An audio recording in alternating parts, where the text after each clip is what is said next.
আজকে বেশ কিছু তথ্য নিয়ে আজকে আমরা প্রেস মিট করছি। একটা বিষয় আপনারা জানেন যে গতকাল আমাদের র্যালি ছিল।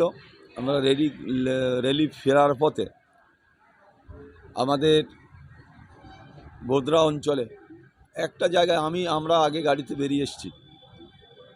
বেরিয়ে আসার পরে সেখানে একটা ছেলে না দুটো ছেলের ইট না পাথর লেগেছে। তারা ঘুরে গিয়ে ওখানে বলছে যে এটা কারা করলো, কে করলো, কথাবার্তা কাটাকাটি হতে ওখানে একটা ঝামেলা হয়। সেখান থেকে আমি সবাইকে ডেকে নিলাম যে কোনো রকমভাবে কোনো জায়গায় ঝামেলা আমরা করব না।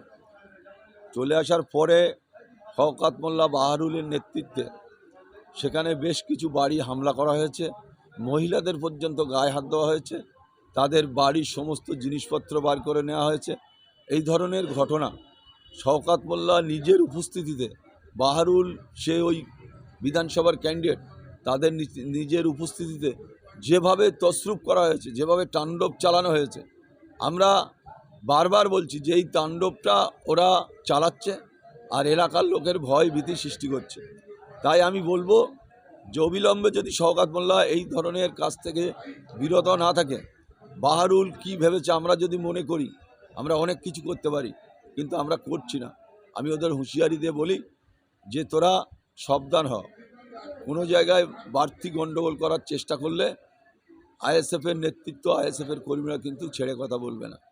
সেই কারণে আমি আজকের বলেছি যে সমস্ত ক্যানিং পূর্ব বিধানসভায় যেখানে যেখানে ওরা, আমি যাচ্ছি সেখানে সেখানে ওরা সন্ত্রাস করার চেষ্টা করছে।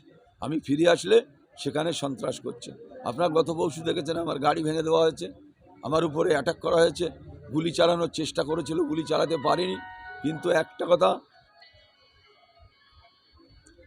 কথা আপনাদের মনে রাখতে হবে যে যেভাবে ক্যানিং পূর্বতে সন্ত্রাস করছে বাহারুল আর শওকত মোল্লা, কিছু হারমাত আছে ওখানকার প্রধান, সে নিজে নেতৃত্ব দিয়ে মেশিন নিয়ে বেরিয়ে হারমাতগিরি করছে। তাই আপনাদের কাছে আমার বলার যে অবিলম্বে এইসব যদি বন্ধ না হয়, আমি প্রশাসনকে, গতকাল আমি নির্বাচন কমিশনার ব্যস্ত ছিল বলে ডেপুটি নির্বাচন কমিশনারের সাথে প্রায় আধ ঘন্টা বৈঠক করেছি। টোটাল ব্যাপারটা জানিয়েছি। ওরা বলেছে 24 ঘন্টার মধ্যে আমরা অ্যাকশান নেব। আমরা চাই জীবনতলার ওসিকে সরানো, আর এখানে আমাদের চন্দরসর আইসিকে অবিলম্বে সরানোর জন্য আমরা দাবি রেখে এসেছি নির্বাচন কমিশনারের কাছে। আমি চাই যে এই ধরনের কাজের সাথে যারা যুক্ত আছে, পুলিশ প্রশাসন সম্পূর্ণভাবে, পুলিশ প্রশাসন ওদের সাপোর্ট করছে। দাঁড়িয়ে থেকে গণ্ডগোল হচ্ছে। আগের দিন আমাকে মারলো, পুলিশ দাঁড়িয়ে রয়েছে সেখানে। এই ধরনের যদি পুলিশ প্রশাসন আর তৃণমূলের হারমাত্রা যদি লড়াই করে, তাহলে ক্যানিং পূর্ব বিধানসভায় ভোট হবে কী করে?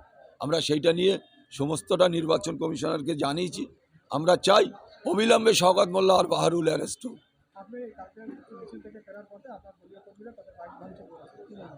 না, এরকম কোনো ঘটনা ঘটেনি। সবাই আছে এখানে। হাজি সাহেব নিজে আছে, যে ওখানে হাজি সাহেবের মেয়ের উপরে টর্চারিং করা হয়েছে, ওই আমাদের বোদরা অঞ্চলের সভাপতি, তার বাড়িতে ঢুকে হামলা করা হয়েছে। সমস্ত দিকটা ওরা যেটা বলছে মিথ্যে কথা। আগের দিন আমার গাড়ি ভেঙে শওকত মোল্লা নাটক করছে যে ওর গাড়ি ওরা ভেঙেছে। আমার নতুন গাড়ি আমি শোরুম থেকে আগের দিন ছেড়ে মেরে নিয়ে এসেছি, চাকার ডিস্টার্ব ছিল। তারপরে সেই গাড়ি ভেঙে দেওয়ার পরে বলছে ওদের গাড়ি ওরা ভেঙেছে। কেউ কোনোদিন মানতে পারে? সম্পূর্ণভাবে শওকত মোল্লা যেভাবে ভাঙড় ক্যানিংয়ে সন্ত্রাস করছে, এর ফল কিন্তু ওদের ভুগতে হবে। আমরা কিচ্ছু না বললেও এর ফল সাধারণ মানুষ জবাব দেওয়ার জন্য 29 তারিখে তৈরি আছে।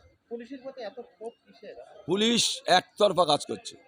আমাদের ছেলেদের আমরা মিছিলে যাচ্ছি, চলে আসছি, সেখানে রাত্রি গিয়ে বাড়ি গিয়ে হামলা করে এই দেখলেন না এখানকার একটা ছেলের। পুলিশ থানা থেকে কিছু দালাল, কিছু অফিসার আছে যেটা পার্টির নেতৃত্ব দিচ্ছে, পার্টির নেতৃত্ব। কালকে গিয়ে আমাদের বোদরায় একটা ছেলের বাড়িতে গিয়ে হামলা করেছে। শুধু হামলা নয়, বাড়িতে টর্চারিং করেছে, সমস্ত কিছু ফুটে উলট পালট করেছে। আবার তারে বলে এসছে যে আজকের মধ্যেই থানায় দেখা করতে হবে। আমরা চাই এই ধরনের অফিসার অবিলম্বে এখান থেকে সরাতে হবে। না হলে এরা দুর্নীতিগ্রস্ত, এখানকার তৃণমূলের নেতাদের টাকা খেয়ে সব বুনিমোটা হয়ে গেছে। তাই এই সব অফিসারদের ভাঙড় থানার, আমি বিশেষ করে ভাঙড় থানাটা বলবো, আমি ভাঙড় থানারও আইসির বিরুদ্ধে আমি এখনও কিন্তু অভিযোগ আনিনি। আমি বলবো বেশ কিছু অফিসার ভাঙড় থানায় তারা তোলাবাজি করছে, আমাদের ছেলেদের বাড়ি গিয়ে হুমকি দিচ্ছে, আমাদের ছেলেদের ভয় দেখানো হচ্ছে। আমি অবিলম্বে আইসিকে বলবো, আমি দরকার হলে ডিসিকে বলবো যে অবিলম্বে এই ধরনের অফিসারদের ইমিডিয়েট সরানোর জন্যে আমি আবেদন রাখছি।